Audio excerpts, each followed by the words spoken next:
ঈদের পরে আমার পরীক্ষা। এখন কি পরীক্ষা নিয়ে চিন্তা করবো, নাকি ঈদের আনন্দের বাতাস গায়ে লাগামো?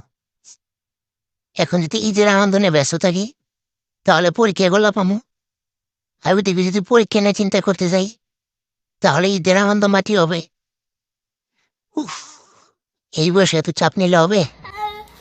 ধর, কিসের চাপ? আমার পিছনে না সাদিয়া আছে, সাদিয়াতে দেখে দেখে লাগ মনে। আচ্ছা, সাদিয়া আমার দেখাবো তো? আরে ধ্যাৎ, এসব কি চিন্তা করি আমি? এর সে মেয়ে মানুষ, এর ঈদে মার্কেট করে দিলে নাচতে নাচতে আমার দেখাইব। যাই হোক, একটা চিন্তা থেকে দূরেছি।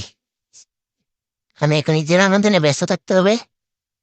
পরীক্ষার চিন্তা না হয় সাদিয়া করব। উফ, ছি।